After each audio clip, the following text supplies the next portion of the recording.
As we saw in the last video, internet marketing is for everyone and can apply to many different types of businesses. For the purposes of these videos, though, we're going to broadly categorize viewers into two groups.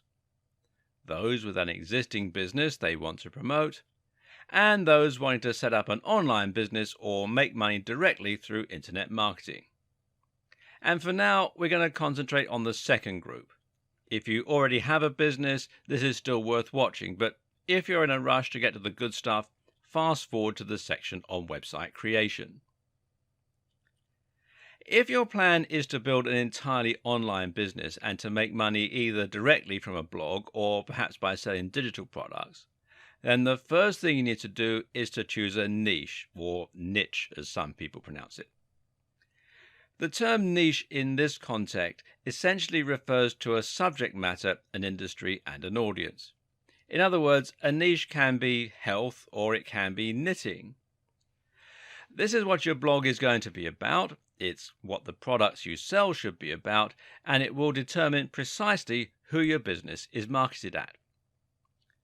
Choosing your niche is one of the most important steps in creating a successful online business.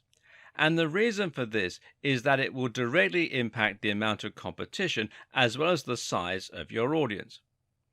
So if your subject is health, then you're going to be going up against millions of other websites, and this is going to make your life very difficult indeed. When you write a blog post on how to get abs, it's going to be incredibly difficult to get that to the top of Google, seeing as there are so many other blog posts on getting abs. Likewise, if you post in a fitness forum and mention your ebook, it's not going to stand out or be interesting because there are so many others. Conversely, though, you also need to avoid choosing a niche that is too narrow. If the niche you chose is earwigs as pets, then it will only be a matter of time before you've marketed to the majority of that audience and there's no one left to buy from you. Another important consideration when choosing a niche is what you can offer the audience and how much they are likely to spend. When creating a product, it's always useful to think in terms of the value proposition. Now, this basically refers to what your product is offering to the buyer and what gives it its value, which should be much greater than the face value. When you sell an ebook on getting fit, for example, the value proposition comes from the fact that your buyer will hopefully be much fitter after reading your book and applying the knowledge that they learn. So you're not really selling a book at all, but rather a sexy toned body. You're selling confidence, you're selling energy first thing in the morning, and you're selling physical attractiveness to the opposite sex. And people are willing to pay for a lot of things, meaning that you can afford to charge more for your ebook. On the other hand, if you have a book on cats, then you can only charge people for learning a bit more about their pets, which isn't something people are willing to pay as much for. It's also important to have a very clear target audience in mind. Draw up a buyer persona and think about the exact kind of person who will be interested in your product. Do they have enough disposable income? And do you know where you can reach them in order to market your product? If all that sounds a bit confusing, then the best way to pick a niche is often to find a very big and popular niche with a strong value proposition, and we're talking things like fitness, finance, business, dating, and so on. And then to narrow down to find a specific section within that niche. So, for example, you might have fitness for the over 50s, fitness for nerds, and as a sidebar, nerdfitness.com is a highly popular website. You could have fitness for X condition, whatever you want to put in. Fitness for martial artists, online businesses for students, making money online for stay-at-home mums. The list just goes on. And try and think of something that is as original as possible, while at the same time making sure that there's a big audience there and that you can solve a specific need.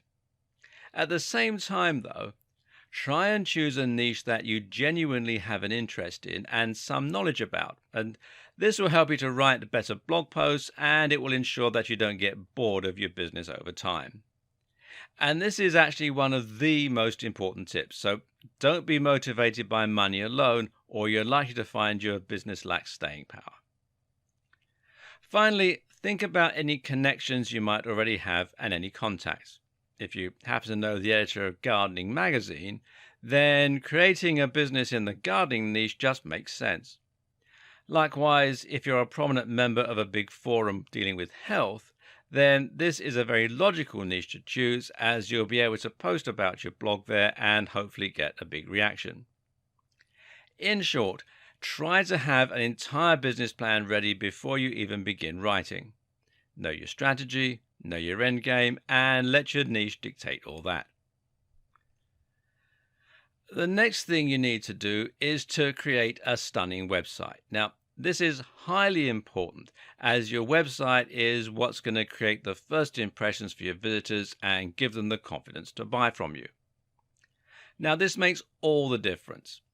Think about your own experience, whether you're looking online for a place to eat, for a specific product to buy, or a blog to read. If the website is well designed, then the chances are that you'll feel comfortable there. If the font is large and crisp, then it will be pleasant for people to read. If the logo is well designed and high definition, then it will create trust for your brand. If the navigation is simple and fluid, then visitors will be able to find their way around the site. And if the Buy Now button looks official and secure, then people will be much more comfortable entering their payment details. How many times have you loaded up a website to get some information or to order food, only to be immediately put off by the dated design and leave? Now, don't let this be the experience that your visitors have of your website. Make sure that it looks clean and professional, and don't accept anything that is less impressive than the very top players in your niche. If you want to be taken seriously, then that is what it takes. So, how do you go about creating such a website? Well, the good news is that these days it's very easy with WordPress. WordPress is, of course, a content management system and site building tool. You install it on your server, and this is usually available through the tools provided by your hosting provider, or you can download the files from here at wordpress.org. Be sure to come to wordpress.org, not wordpress.com. Wordpress.com is where they host the site for you. And then you'll be able to log into a backend and choose a theme and layout while adding posts and features easily. And WordPress is by far the most popular tool today for building websites, and it powers many of the biggest brands on the net. For example, some of the BBC websites run on WordPress, as do the blogs that Forbes magazine hosts, and Wired also is run by WordPress. And it's free, and it has a huge number of different features. It has support from a massive online community and nearly endless customizability. In other words, there really is no reason not to use WordPress. It's a tried and tested commodity, and it makes things quicker and faster for you while still resulting in a highly professional looking end product. Now, once you've installed WordPress, you should then look into adding a professional looking theme. Now, thankfully, these can also be added very simply by looking at the themes available through WordPress itself, or by buying them from various theme stores. And a good one is themeforest.net. And you can see here they've got, at the time of making this video, 31,056 website templates and themes. And as you can see here, prices start at around $2, so it's well worth a visit. A professional looking theme with good customization options will generally set you back about $40, and this is a very worthwhile investment, as it can make your site considerably more professional looking, help it to stay responsive so that it fits the size of the display that it's being viewed on, and generally ensure that it's polished and able to compete with those top players. You also need a great logo, which will help you to brand your business and will give you more marketing options. A good logo needs to be unique. It needs to encapsulate what your business is all about, try to communicate the value proposition if you can, and it needs to be crisp and high definition to look professional. If you create your logo yourself, then it's very important that you use vector files via software like Adobe Illustrator in order to make it look the part. Better yet, outsource this job to someone else.